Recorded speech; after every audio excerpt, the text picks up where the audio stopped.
Welcome to Raj news. ప్రశ్న వేదిక కార్యక్రమం సాగుతాం. నేను మీ కార్తీక్. ఈరోజు మన గెస్ట్ రంగారెడ్డి జిల్లా మహేశ్వరం నియోజకవర్గం, అదేవిధంగా మహేశ్వరం మండలం మాజీ కోఆప్షన్ మెంబర్ సయ్యద్ ఆదిల్ ఆది గారు ఉన్నారు. వెల్కమ్ చేద్దాం. నమస్తే అండి. నమస్తే సార్. ముందుగా మీ కుటుంబ నేపథ్యం ఏంటి అంటే ఏం చెప్తారు? మా కుటుంబం నేపథ్యం మేము ప్రాపర్ మహేశ్వరం గ్రామం అండి. మా డాడీ ఏమో మెకానిక్, ఆయిల్ ఇంజన్ మెకానిక్. మా డాడీ వృత్తి ఆయిల్ ఇంజన్ మెకానిక్ ముందు నుంచి. దాదాపు మా డాడీ మెకానిక్ ఫీల్డే. చుట్టుపక్కల ఉన్న ఫార్మర్స్కి మా డాడీ చాలా సేవలు చేసిండు. అంటే అప్పుడు ఆ కాలంలో ఆయిల్ ఇంజన్తోనే వ్యవసాయం నడిచేది, ఆధారపడి ఉంటుండే ఆయిల్ ఇంజన్ పైననే. ఆయిల్ ఇంజన్కి రంగారెడ్డి జిల్లా చుట్టుపక్కల గ్రామాల్లో కానీ చూసుకుంటే ఎవరు మెకానిక్ అందుబాటులో ఉండకపోతుండే. మా డాడీ ఒక్కడే. ఎవరైనా అర్ధరాత్రికి వచ్చి చెప్పినా మా డాడీ అటెండ్ అయ్యి ఆయిల్ ఇంజన్ బాగు చేసి ఫార్మర్స్కి వాళ్ళ పంటకు సహకరిస్తుండే. అందుకే మా డాడీకి చాలా మంచి పేరు ఉంది. మా డాడీ బిజినెస్, నేను ఇప్పుడు తర్వాత సిఆర్ఏ పంప్స్ డీలర్షిప్ మా డాడీ తీసుకున్నాడు. మా డాడీ బిజినెస్ చూసుకుంటూ, మాకు ఒక అన్న ఉన్నాడు, ఒక తమ్ముడు ఉన్నాడు. బిజినెస్ మేము మా డాడీ లెగసీని కంటిన్యూ చేసుకుంటూ నేను పొలిటికల్గా. ఎందుకు రాజకీయాల్లోకి ఎందుకు రావాలనిపించింది మీకంటే ఏం చెప్తారు? రాజకీయాలు అంటే నాకు ముందు నుంచి చాలా ఇష్టం. పబ్లిక్ సర్వీస్ చేయాలి, సోషల్ సర్వీస్ ఉండాలి అంటే మా పెద్దవాళ్ళ నుంచి వస్తున్నది. అంటే రాజకీయానికి మా కుటుంబానికి సంబంధం లేదు. అంటే మా డాడీ ఏమో మెకానిక్ చెప్పినాను కదా, అంటే మా నాయన ప్రజలకు సేవ చేస్తుండే. అదే నాకు కూడా కొంచెం ప్రజలకు సేవ చేయాలి, సోషల్ సర్వీస్ చేయాలి. అయితే మన మెకానిక్ వర్క్ చేయలేము కదా, అయితే పొలిటికల్ బాగుంటుంది, ప్రజాసేవ చేయడానికి పొలిటికల్ బాగుంటుంది. ఇంకొకటి ఏంటంటే మాకు మన గౌరవనీయులు మా మాజీ మంత్రివర్యులు, తెలంగాణకి మొదటి మహిళా హోంమంత్రిగా చేసినటువంటి నాయకురాలు సబితమ్మ గారి ఆధ్వర్యంలోనే మేము ఆమె ఫాలోవర్గా ఉండి ఆమె అండర్లోనే పొలిటికల్గా మేము పనిచేస్తున్నానండి. అంటే ప్రజాసేవ చేయడానికి రాజకీయాల్లోకి వచ్చారన్నారు. ఇప్పటివరకు ఏమన్నా సోషల్ సర్వీస్ చేస్తారా ప్రజలకి? చేస్తున్నానండి. ఎటువంటి కార్యక్రమాలు చేస్తారు? సోషల్ సర్వీస్ చేస్తారంటే ఒక చేతి నుంచి చేసి ఒక చేతికి తెలియదు, అట్లాంటి సోషల్ సర్వీస్ ఉంటుంది. Advertisement social service. ఉదాహరణకి ఎటువంటివి చేస్తారండి మీరు? అంటే ఇప్పుడు మేము ఎవరైనా కష్టానికి వచ్చిననుకో, మన ఇంటికి వచ్చిరు, మాకు ఈ కష్టం వచ్చింది మీరు ఆదుకోవాలి అంటే నాతో అయ్యే శక్తి నేను సహాయం చేస్తాను. ఓకే, ఆర్థిక సహాయం కానీ ఏదైనా చేస్తాం, కానీ దానికి అడ్వర్టైజ్మెంట్ చేసుకోము, దానికి పొలిటికల్గా యూజ్ చేసుకోము, ప్రచారం చేసుకోము. పొలిటికల్లే ఈ సేవా కార్యక్రమం అనేది సేవా కార్యక్రమం ఉంటుందండి. రైట్. అదేవిధంగా మీరు గతంలో కాంగ్రెస్ పార్టీలో మైనారిటీ మండల్ ప్రెసిడెంట్ ఉండే, అదేవిధంగా బ్లాక్ యూత్ ప్రెసిడెంట్ కూడా కొనసాగారు. అంటే కాంగ్రెస్ పార్టీ నుంచి మీరు బీఆర్ఎస్ పార్టీలో రావడానికి గల కారణాలు ఏంటంటే ఏం చెప్తారు? కారణాలు లేవండి. మేము ఫస్ట్ నుంచే మాకు పార్టీ అనేది కాదు, మా ముఖ్యం మా అమ్మగారే.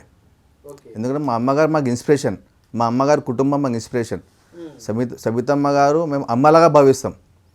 అంటే జన్మనిచ్చిన తల్లి అలా ఉంటుంది. మాకు రాజకీయం భిక్ష పెట్టిన మా అమ్మ సబితమ్మ గారు, ఆమె స్ఫూర్తినే మేము వచ్చినాం. మా కష్టానికి గుర్తించి అమ్మగారు పదవులు ఇచ్చారు. దానికి మేము సక్సెస్ఫుల్గా మేము. సబితేందర్ రెడ్డి గారు ఏ పార్టీలోకి పోతే మీరు కూడా అదే పార్టీ. అమ్మ ఎక్కడ ఉంటే కొడుకు అక్కడ ఉంటాడండి. అంతే తప్ప మీకంటూ సపరేట్గా ఒక రాజకీయ సిద్ధాంతాలు, రాజకీయ లక్షణాలు లేవు అంటారు. సిద్ధాంతాలు అంటే అమ్మగారి సిద్ధాంతమే మేము ఫాలో అయ్యారు. ఉదాహరణకు ఒక రాజకీయ నాయకులు కావచ్చు, నాయకురాళ్ళు కావచ్చు, వాళ్ళ రాజకీయ లబ్ధి కోసమో లేకపోతే ఉదాహరణకు ఇంకో కావచ్చు, వాళ్ళు ఒక పార్టీ నుంచి ఇంకో పార్టీకి పోయే అవకాశాలు ఉంటాయి. కానీ కింద క్యాడర్ కంటూ మనకంటూ ఒక లక్ష్యం అనేది ఉంటుంది కదా.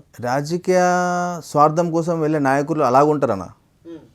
సబితమ్మ అనేది రాజకీయ లబ్ధి పడే నాయకురాలు గారు. ఆమె ప్రజల నుంచి వచ్చిన నాయకురాలు. అంటే వాళ్ళ కుటుంబం మొత్తం రాజకీయ నేపథ్యం, రాజకీయమే. వాళ్ళ భర్త ఇందర్రెడ్డి గారు ఉన్నప్పటి నుంచి వాళ్ళకు ప్రజాసేవ చేయాలనే ఉంటుంది రాజకీయంలో. కానీ ఏదో మనం లాభపడదాం, ఏదో పార్టీలు చేంజ్ చేసి లాభపడదాం అనే ఉద్దేశం వాళ్ళకు ఉండదన్న.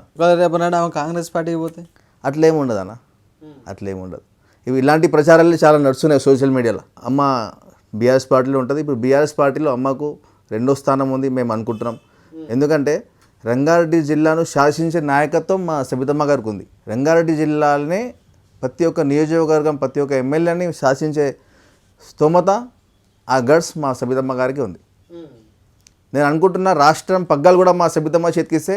రాష్ట్ర పగ్గాలు అంటే సీఎం అయ్యే క్వాలిటీస్ కూడా ఉన్నాయి కదా అన్న. సీఎం అయ్యే క్వాలిటీస్ కూడా సబితమ్మ ప్రతి అర్హత ఉంది అమ్మకు. ఇప్పుడు కేసీఆర్ను, కేటీఆర్ను నేను అట్లా అంటలే, నేను అర్హత గురించి మాట్లాడుతున్నా.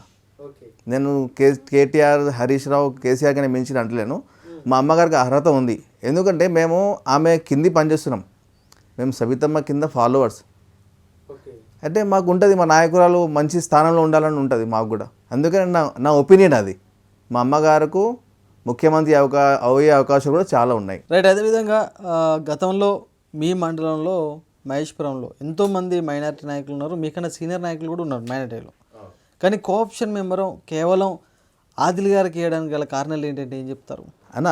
ముఖ్యంగా చెప్పాలంటే నేను పార్టీకి సేవ చేసిన, ఒక అమ్మకు నమ్మకంగా పనిచేసిన. నా సేవలను గుర్తించి అమ్మగారు నాకు ఆ పదవి ఇచ్చినందుకు అమ్మగారికి, మా బీఆర్ఎస్ పార్టీ నాయకులకి అందరికీ రాజ్ న్యూస్ ద్వారా నేను ధన్యవాదాలు తెలుపుకుంటున్నా. ఎందుకంటే నా ఏజ్ ఇప్పుడు 38. నేను 2008 అమ్మతో పాటు నేను బీఆర్ఎస్ పార్టీలో వచ్చినాను. నా కష్టం చూసింది అమ్మ.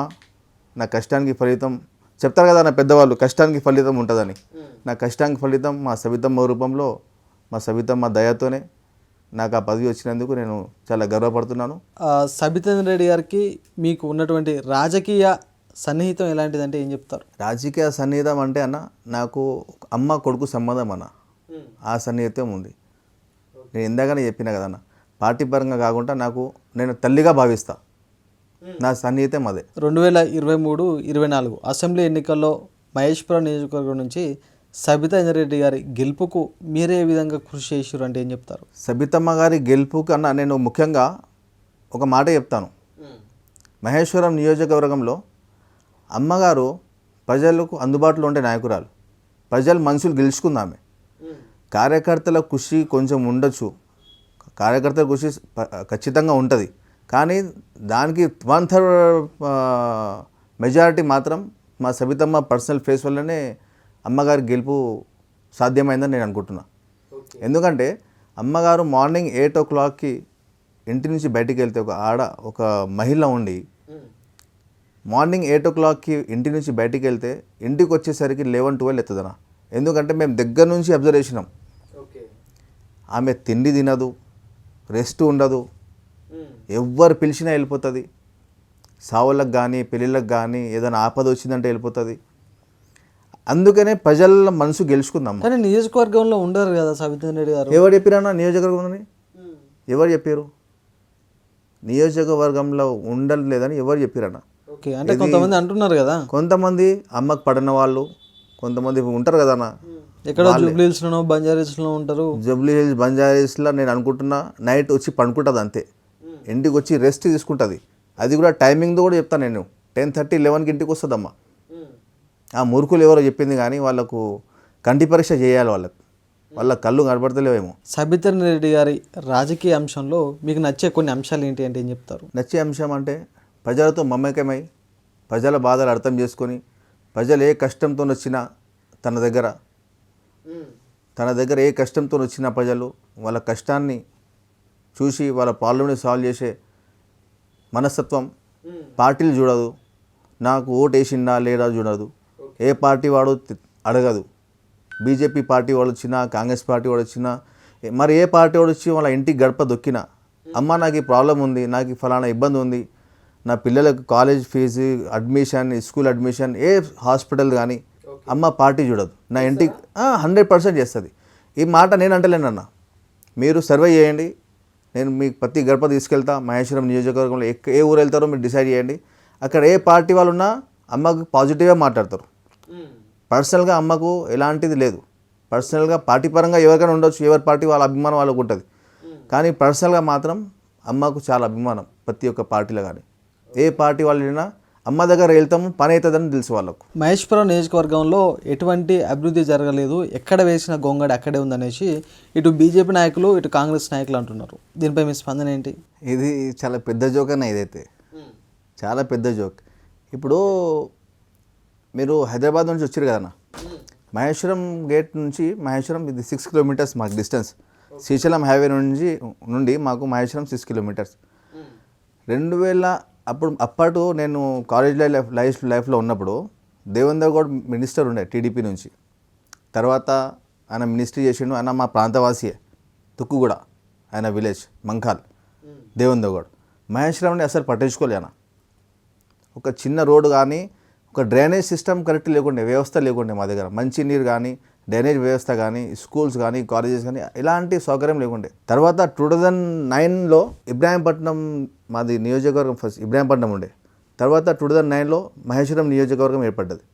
మహేశ్వరం నియోజకవర్గం ఏర్పడ్డ తర్వాత మా నాయకురాలు సబితమ్మ గారు మహేశ్వరం ఎమ్మెల్యేగా అయి హోంమంత్రిగా పదవి బాధ్యతలు స్వీకరించిన తర్వాత మాకు కొంచెం అప్పుడు మేము సంతోషపడ్డాం. మన ఊరికి మంచి రోజులు వచ్చినాయి, మన కాన్స్టిట్యున్సీకి మంచి రోజులు వచ్చినాయి, మన ప్రాంతానికి మంచి రోజులు వచ్చినాయి, మన భవిష్యత్, మన పిల్లల భవిష్యత్ బాగుంటుందని మేము కోరుకున్నాం. అదేవిధంగా మాకు జరిగింది. తర్వాత 2014లో తెలంగాణ ఏర్పడ్డ తర్వాత మా అమ్మగారికి టికెట్ ఇవ్వలేదు కాంగ్రెస్ పార్టీలో. అమ్మగారు న్యూట్రల్గా ఉన్నారు. తర్వాత తీగల కృష్ణారెడ్డి అని ఎమ్మెల్యేగా గెలిచిండు మహేశ్వరం కాన్స్టిట్యున్సీలో. అప్పుడు ఉండే అన్న ఏడేసిన గుంగాడి క్వశ్చన్ మీ ఆన్సర్, ఏడేసిన గుంగాడి మహేశ్వరం కాన్స్టిట్యున్సీ అప్పుడు ఉండే. కానీ ఇప్పటికి కూడా నియోజకవర్గంలో అనేక సమస్యలు ఉన్నాయని చెప్తున్నారు కదా ప్రజలు. రండి అన్న, ఎక్కడ సమస్యలు ఉన్నాయి, సమస్యలు ఎప్పుడు ఉన్నాయి? కాంగ్రెస్ అటు జిల్లాలు కూడా మున్సిపాలిటీ కావచ్చు, అంటే గతంలో ఇప్పుడు జిహెచ్ఎంసీలో కలిసింది, అటు జిల్లాలు కూడా కావచ్చు, ఇటు కొన్ని బడంపేట మీర్పేటలో కొన్ని స్లమ్ ఏరియాలు కావచ్చు. మీ ఇంటర్వ్యూ అయిపోయాక మనం వెళ్దాం, లైవ్ విజువల్స్ మీకు చూపిస్తా. ఏడేసిన గుంగడికి నేను ఆన్సర్ కంప్లీట్ చేస్తున్నా.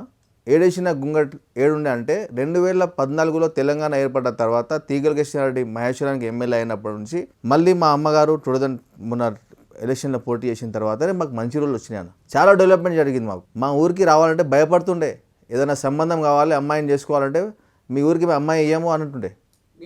మా మహేశ్వరానికి ఎందుకు, పల్లెటూరు ఉంటే మా ఊరు పల్లెటూరులాగా మా ఊరిని చూసినప్పుడు అందరూ. మళ్ళీ హైదరాబాద్కి మా ఊరు చాలా దగ్గర, 30 కిలోమీటర్లు పోతే ఇంటర్నేషనల్ ఎయిర్పోర్టు అన్నీ ఉన్నాయి. కానీ మా ఊరు డెవలప్మెంట్ లేకుండే. సబితమ్మ గారు మా ఊర్లో అడుగు పెట్టిన తర్వాతనే మాకు రోడ్లు కానీ, మా డ్రైనేజ్ కానీ, లైటింగ్ సిస్టమ్ కానీ, ఎడ్యుకేషన్ సిస్టమ్ కానీ, హాస్పిటల్స్ కానీ, ఇన్ఫ్రాస్ట్రక్చర్ కానీ, కంపెనీలు కానీ, ఉపాధి కానీ మా అమ్మ వచ్చిన తర్వాతనే మాకు ఇవన్నీ జరిగినాయి. మీ మహేశ్వరం మండలానికి, మీ విలేజ్కి ప్రత్యేకంగా సబితన్ రెడ్డి గారు చేసినటువంటి అభివృద్ధి ఏంటంటే ఏం చెప్తారు? మహేశ్వరం గేట్ నుంచి 6 కిలోమీటర్లు డబుల్ రోడ్. మహేశ్వరానికి మాకు మహేశ్వరంకి రానికే 10 నిమిషాలు టైం పడుతుంది అన్న. ఆ కమాన్ నుంచి మహేశ్వరం టెంపుల్ వరకు రావాలంటే 10 మినిట్స్ టైం పడుతుండే, 15 మినిట్స్ టైం పడుతుండే. ఇప్పుడు 2 నిమిషాల్లో మహేశ్వరం ఉంటాం. దానికి కారణం ఎవరు? సబితా ఇంద్రారెడ్డి గారు కదా. హాస్పిటల్ ఏమైనా ఇబ్బంది అయితే ఉస్మానియాకు పోవాలి మేము. మా పిల్లలకి ఏమైనా ఇబ్బంది వచ్చినా హైదరాబాద్ పోవాలి. ఈరోజు 30 బెడ్ హాస్పిటల్ కట్టించింది మహేశ్వరం గ్రామంలో. Oxygen plant, dialysis centre, degree college, diet college, polytechnic college, model school, ఇలా చెప్పుకుంటూ పోతే ఒక మహేశ్వరానికి ఎడ్యుకేషన్ హబ్గా తీర్చిదిద్దింది. కేవలం విజయవంతంగా నడుస్తున్నాయి. చాలా మంది స్టూడెంట్స్ వస్తారు పాలిటెక్నిక్ కాలేజ్. ఎక్కడి నుంచో రంగారెడ్డి జిల్లా, తెలంగాణ కోన నుంచి వస్తారు ఇక్కడ మహేశ్వరానికి. మహేశ్వరం నియోజకవర్గంలో అయితేంది, మహేశ్వరం మండలంలో అయితేంది, చాలా మంది రోహింగ్యాలు ఉన్నారు. ఆ రోహింగ్యాల ఓట్లతోటే, ఆ దొంగ ఓట్లతోటే సబితన్ రెడ్డి గారు ఎన్నిసార్లు గెలిచిరనేసి బీజేపీ నాయకులు బలంగా అంటున్నారు. దీనిపై మీ స్పందన ఏంటి? ఇది వాస్తవం కాదన్న. ఇది ఖచ్చితంగా ఇది వాళ్ళ మూర్ఖత్వం. వాళ్ళకు చేత కాకపోతే మాటలు మాట్లాడుతారు. కానీ రోహింగ్యాలు నియోజకవర్గంలో లేరంటారా మీరు? ఉన్నారు, కానీ వాళ్ళకు ఓటు హక్కు లేదు. సరే, ఓటు హక్కు ఉన్నా మేము కూడా రోహింగ్యాకి మేము కూడా వ్యతిరేకమే. మేము రోహింగ్యాకి మేము కూడా పంపించమంటున్నాం. రోహింగ్యా వల్లనే మేము గెలిచినామంటే వాళ్ళంతా మూర్ఖత్వం ఇవ్వలేరు. రాజకీయ సన్యాసులు వాళ్ళైతే వాళ్ళ గెలవక చేతగాక ఇవన్నీ మాటలు మాట్లాడుతారు. నియోజకవర్గంలో రోహింగ్యాలు రోజు రోజుకు అత్యధికంగా పెరుగుతుంటాయి. మీరు ఎందుకు దీనిపైన చర్యలు తీసుకోలేకపోతారు? మేము చర్యలు ఏం తీసుకోవాలన్నా? గవర్నమెంట్ మీదే కదా. మీరు కేంద్ర మంత్రి మీ గవర్నమెంట్ ఉన్నప్పుడు కూడా రోహింగ్యాలు ఉన్నారు కదా. మా గవర్నమెంట్ ఉన్నప్పుడు రోహింగ్యాలు, మీ గవర్నమెంట్ ఉన్నప్పటి నుంచే కదా మహేశ్వరం నియోజకవర్గానికి రోహింగ్యాలు అలవాటైంది. మరి అప్పుడు సెంట్రల్ గవర్నమెంట్ చేతిలో ఉంది కదన్నా. ఇప్పుడు మా దగ్గర కిషన్ రెడ్డి గారు ఉన్నారు, మా ప్రాంతవాసి, కేంద్ర మంత్రి ఉన్నాడు. బీజేపీ బండి సంజయ్ గారు ఉన్నారు, కేంద్ర మంత్రి ఉన్నారు. మరి కేంద్ర మంత్రులు ఏం చేస్తారండి? వాళ్ళ చేతిలో ఉంటుంది కదా. కేంద్రం నుంచి వాళ్ళు ఏమైనా యాక్షన్ తీసుకోవచ్చు కదా. కానీ ఇప్పుడు రోహింగ్యాలకు ఓట్లు లేవంటారా మీరు నియోజకవర్గంలో? ఉండొచ్చు, నేను లేవని అంటలేను. కానీ రోహింగ్యా ఓట్లతోనే ఆ ఓట్లు బీఆర్ఎస్కు సానుకూల ఓట్లు కావా? కాదు, బీఆర్ఎస్ పార్టీకి సానుకూలంగా ఓట్లు కావవి. ముమ్మాటికి చెప్తున్నా 100%. కానీ ఇప్పుడు ఆ జిల్లాలు కూడా ఏరియాలో ఉన్నటువంటి, అంటే గత మున్సిపాలిటీ ఆ జిల్లాలు కూడా ఉన్నటువంటి సగం మంది రోహింగ్యాలు మీ సబితన్ రెడ్డి గారి అనుకూల ఓటర్లే అంటారు కదా బీజేపీ నాయకులు. ఎవరు ప్రూఫ్ చేయండి అన్న, మస్తు చెప్తాం. మేము కూడా మస్తు మాట్లాడతాం. వాళ్ళకన్నా ఎక్కువ మాట్లాడతాం మేము. ప్రూవ్ చేయండి మరి. వాళ్ళకు చేత కాదన్నా, వాళ్ళకు చేత కాదు. ఇదే రోహింగ్యాలు పెట్టాలి, హిందూ ముస్లిం అదే కొట్టాటలు పెట్టాలి చేసి సబితమ్మ ఆల్ ఓట్లతో గెలుస్తుంది అనాలి. సబితమ్మ గారు ప్రజల మనసు గెలుచుకున్న నాయకురాలు. అది వాళ్ళు జీర్ణించలేకపోతారు. వాళ్ళకు పబ్లిక్ నుంచి అది రెస్పాన్స్ రావట్లే. కాంగ్రెస్ వాళ్ళకి కానీ బీజేపీలకు కానీ పబ్లిక్ నుంచి రెస్పాన్స్ రాకపోవడం వల్ల వాళ్ళు జీర్ణించలేకపోతారు. అరే ఒక మహిళ ఉండి మేము మీరు ఢీ కొట్టలేకపోతున్నాము, మొగోళ్ళ నుండి మనం లాభమైంది, మనం ఎట్లా పబ్లిక్లో వెళ్ళాలి, పబ్లిక్ మనసు ఎట్లా గెలుచుకోవాలి అనేది వాళ్ళు తాపత్రయం పడుతున్నారు. కానీ ఆ జన్మల వాళ్ళకి సాధ్యం కాదు అది. ఇప్పుడు ఈ ఎస్ఐఆర్ అంశం ద్వారా అంశం ద్వారా రోహింగ్యాలను తరిమి కొట్టే అవకాశం ఏమైనా ఉందా నియోజకవర్గం? ఖచ్చితంగా డబల్ ఓట్లు ఉంటే మేము స్వాగతిస్తున్నాం. దానికి మా నాయకత్వం కూడా మా అధిష్టానం కూడా మాకు చెప్పింది. డబల్ ఓట్లు ఉంటే స్వాగతిస్తారా? డబల్ ఓట్లు ఉంటే మేము దానికి వ్యతిరేకం అంటున్నా. ఎస్ఐఆర్ అనేది మేము స్వాగతిస్తాం దానికి. అది మంచి ప్రోగ్రాం. భారతదేశంలో ఉన్న ప్రతి ఒక్కరికి 1 సిటిజన్ 1 ఓటు ఉండాలి. మేము స్వాగతిస్తాం.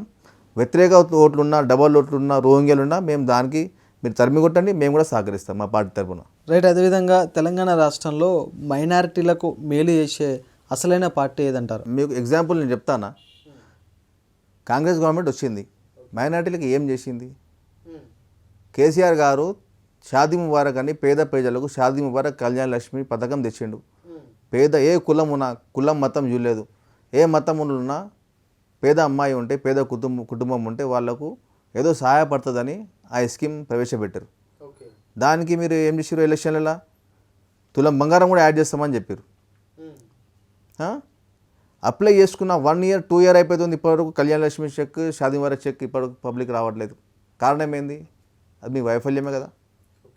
కేసీఆర్ గారు ఉన్నప్పుడు షాదీ ముబారక్ కానీ కళ్యాణ లక్ష్మి చెక్ కానీ అప్లై చేసుకుంటే వితిన్ 5 months or 4 months అయినా. ఇప్పుడు వాళ్ళు ఇస్తుంది కూడా వాళ్ళ ఇంట్రెస్ట్కి సరిపోతలేదు. 2 years తర్వాత చెక్లు ఇస్తారు లబ్ధిదారులకు. తెచ్చినా పెట్టుకుంటారు ఆఫీస్లోనే. ఎగ్జాంపుల్ ఇప్పుడు మా మహేశ్వరం నియోజకవర్గం గురించి చెప్తాను మీకు. కొంతమంది చెక్స్ 26, 27 చెక్స్లు అన్నట్టు టోటల్ కళ్యాణ లక్ష్మి ప్లస్ షాదీ ముబారక్ చెక్లు వచ్చేసినాయి. ఒక ఆఫీస్లో ఉన్నాయి, ఎంఆర్ ఆఫీస్లో.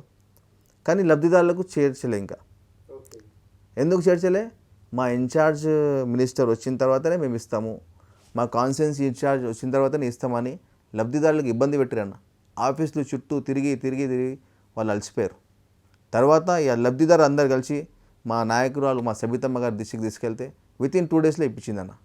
అంటే వీళ్ళది అడ్వర్టైజ్మెంట్ ఎక్కువ, పని తక్కువ, ప్రచారానికి ఎక్కువ. ఆఫీస్లో పెట్టుకుంటే ఏమవుతుందన్న చెక్లు తెచ్చి. మా నాయకురాలు సబితమ్మ గారు మంత్రిగా ఉన్నప్పుడు, విద్యాశాఖ మంత్రి ఉన్నప్పుడు నాకు అమ్మగారికి టైం లేకున్నా సర్పంచ్తోనో మా కింది కార్యకర్తలతోనో ఇప్పించేస్తుండే. అమ్మ ఇబ్బంది పెట్టద్దు, వాళ్ళు మ్యారేజ్ చేసిరు, అప్పులు చేసి పెళ్ళిళ్ళు చేసిరు, వాళ్ళకు లబ్ధిదారులకు ఇబ్బంది కావద్దు, దయచేసి మీరు వెళ్ళి ఇచ్చేసేయండి అంటుండే అమ్మ. రైట్. అదేవిధంగా కేంద్రంలో బీజేపీ పరిపాలన ఏ విధంగా ఉందంటే ఏం చెప్తారు? అట్టర్ ఫ్లాప్ అన్న. వాళ్ళ మతతత్వ పార్టీ, కానీ మతానికి అడ్డు పెట్టుకొని మైనారిటీ కాబట్టి మైనారిటీ ఏం చేసిందన్న? ఏం చేసింది? సెంట్రల్ నుంచి ఏం చేసింది? ఎన్ని నిధులు ఇచ్చింది తెలంగాణకి చెప్పండి. తెలంగాణ మీద కపట ప్రేమ ఉంది అంతే. ఇప్పుడు చంద్రబాబు నాయుడు గారి మీద ఆధారపడి ఉంది సెంట్రల్ గవర్నమెంట్. ఏదున్నా ఆంధ్ర మీద ఉన్న ప్రేమ తెలంగాణ మీద లేదు.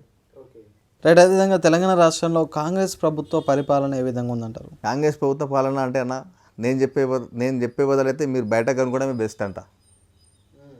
చాలా ఫెయిల్యూర్ అన్న, ఫెయిల్యూర్ గవర్నమెంట్ ఇదైతే. మేము చూస్తున్నాం కదా అన్న, చాలా ఫెయిల్యూర్ గవర్నమెంట్. నిరుద్యోగాలకు ఉద్యోగాలు లేవు, ఏ పథకాలు కరెక్ట్ ప్రజలకు అందుతలేవు. రైతు భరోసా కానీ, రైతు బంధు కానీ, కళ్యాణ లక్ష్మి కానీ, షాదీ ముబారక్ కానీ, ఉద్యోగాలు కానీ, ఏడేసిన గుంగడ ఆడనే ఉందన్న. మా కాన్స్టిట్యున్సీకి ఒక చిన్న రూపాయి రాలే ఇప్పటివరకు. కానీ కేఎల్ఆర్ గారు చెప్తున్నారు కదా, నేను ఓడిపోయినా సరే, సబితన్ రెడ్డి గారు గెలిచినా సరే, ఒక కాంగ్రెస్ పార్టీ నియోజకవర్గ ఇన్ఛార్జిగా నేను అనేక నిధులు తీసుకొస్తున్నా, ఇన్ఛార్జి మినిస్టర్ శ్రీధర్ బాబు గారి దగ్గర నుంచి కావచ్చు, ఎక్కడ పోతున్నాయి తెలంగాణ ప్రభుత్వం నుంచి కావచ్చు. ఆ నిధులు ఎక్కడ పోతున్నాయన్నా చూపియండి మరి. ప్రజలైతే అమాయకులు లేరు కదా, ప్రజలంతా చూస్తారు.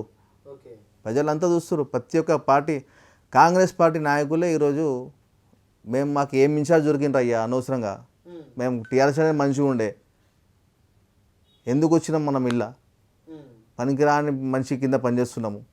ఎక్కడున్నాయి నిధులు? ఎక్కడున్నాయి మరి? ఎక్కడ పని నడుస్తుంది చెప్పండి? ఏ గ్రామ పంచాయతీకి నిధులు ఇచ్చారు? 2 years అయిపోయింది కాంగ్రెస్ గవర్నమెంట్ వచ్చినాక. ఏ గ్రామ పంచాయతీకి నిధులు ఇచ్చారు? ఎన్ని నిధులు ఇచ్చారు? ఏడేసిన గుంగడ ఆడనే ఉంది. అమ్మగారు చేసిన పనులే ఆడనే ఉన్నాయి.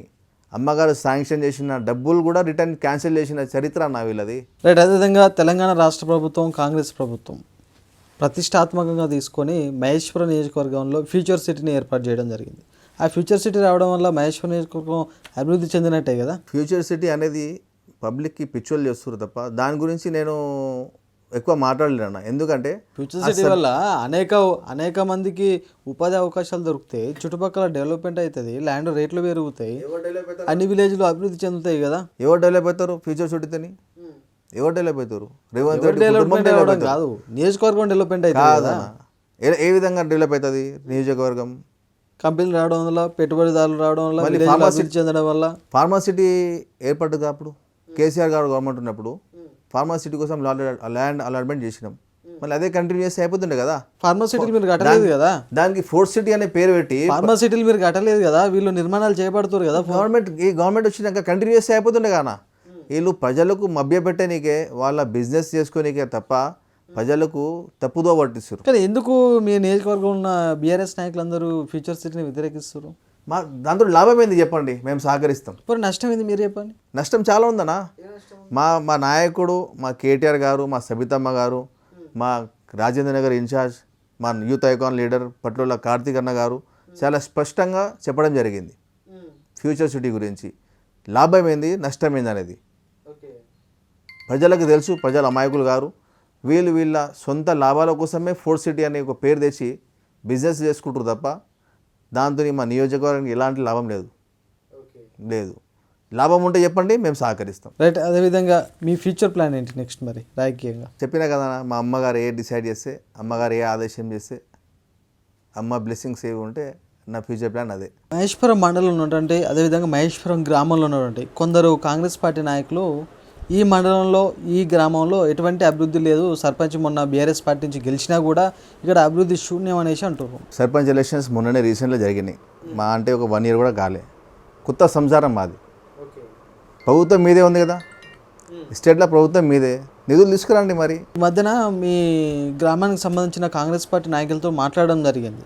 మేము ఓడిపోయినా సరే, ఇక్కడ కాంగ్రెస్ పార్టీ ఓడిపోయినా సరే, బీఆర్ఎస్ పార్టీ సర్పంచ్ గెలిచినా సరే గ్రామ అభివృద్ధికి కృషి చేస్తున్నాము, నిధులు మేము తీసుకురావడంలో విజయవంతంగా కొనసాగుతున్నామని అంటున్నారు. అంత ఫేక్ అన్నది, చేతగాని మాటలు అవి. మీ లోకల్ నాయకులు అంటారు కాంగ్రెస్ పార్టీ లోకల్ నాయకులు, చేతగాని నాయకులు. కొంతమంది అలా మా అమ్మతో లాభపడ్డ నాయకులు చాలామంది ఉన్నారు. ఎవరు లాభపడ్డారు? చాలామంది ఉన్నారు.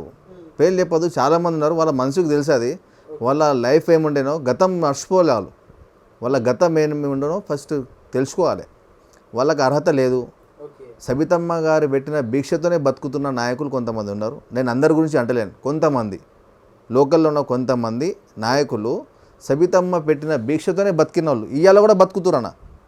ఈ రోజు వరకు కూడా సబితమ్మ పెట్టే మెతుకుల మీద బతికే నాయకులు ఆమె గురించి మాట్లాడే అర్హత లేదు. ఈ లెక్కన చూసుకుంటే మీరు కూడా సబితమ్మ పెట్టిన భిక్షతోనే బతుకుతారు కదా. నేను బతుకుతున్నా. నేను రుబాబుగా చెప్తానా? కాలేజీ గురించి చెప్తా.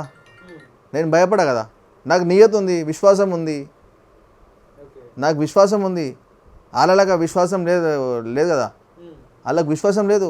ఓకే. ఈ గ్రామంలో సర్పంచ్గా గెలిచింది మీ బీఆర్ఎస్ పార్టీ నాయకులే, కానీ ఈ గ్రామంలో ఎటువంటి అభివృద్ధి జరగడం లేదు, అభివృద్ధి శూన్యం అనేసి సర్పంచ్ పైన, మీ పార్టీ పైన కొన్ని విమర్శలు చేస్తున్నారు ప్రజలు. దీనిపై మీ స్పందన అన్న? ఇప్పుడు మా సర్పంచ్ గారు కూడా డెవలప్మెంట్ చేస్తున్నారు, పని నడుస్తుంది.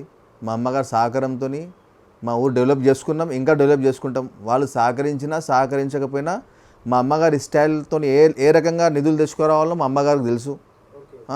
మా అమ్మగారికి చెప్పే అర్హత వాళ్ళకి లేదు. మా సర్పంచ్ కూడా పనితనం బాగుంటుంది. ఆయన కూడా మొదటి నుంచి అమ్మగారితో ప్రయాణం చేసిన నాయకుడే. మునగపాటి నవీన్ అని మా కొత్త సర్పంచ్ ఎన్నికైన భారీ మెజార్టీతో గెలిచిండన్న. మంచి పేరుండే వ్యక్తికి మంచి మెజార్టీతో గెలిచిండు. వాళ్ళన్న ఒక వార్డు నెంబర్కి వచ్చే ఓట్లు రాలే అన్న కాంగ్రెస్ పార్టీ వాళ్ళకు. పోటీలో లేరు, వాళ్ళు డిపాజిట్ కూడా దక్కలే వాళ్ళకు.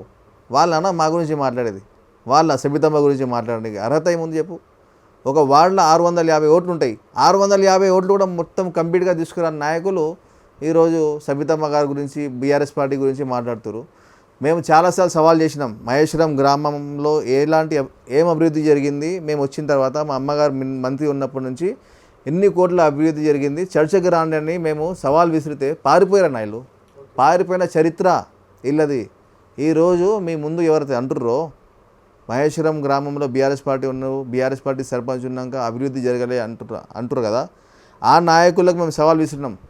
రండి అంబేద్కర్ చౌరస్తా దగ్గర రండి, మా అభివృద్ధి ఏందో మేము చూపిస్తామంటే పారిపోయిన చరిత్ర ఇల్లది. వీళ్ళకి మాట్లాడే అర్హత లేదు, అస్సలు మాట్లాడే అర్హత లేదు వీళ్ళకి మహేశ్వరం గ్రామం గురించి. ఇది నాటి ప్రశ్న వేదిక కార్యక్రమం చూస్తున్నానండి రాజ్ న్యూస్. మరో గెస్ట్తో మళ్ళీ కలుద్దాం. నాకు ఈరోజు ఈ స్థానంలో నేను ఈరోజు ఉన్నానంటే కేవలం మా నాయకురాలు సబితమ్మ గారి దయ వల్లనే, ఆమె పుణ్యం వల్లనే, ఆమె బ్లెస్సింగ్స్ వల్లనే, వాళ్ళ కుటుంబానికి నేను ఎప్పుడు ఎల్లవేళలా చచ్చేంత వరకు రుణపడి ఉంటానన్న. ఈరోజు నేను ఈ ప్రెస్ మీట్కి కూర్చునే కారణం, ఈ స్థాయికి తీసుకొచ్చిన మా అమ్మగారికి నేను ఈరోజు రాజ్ న్యూస్ ద్వారా ప్రత్యేకంగా ధన్యవాదాలు తెలుపుకుంటున్నాను.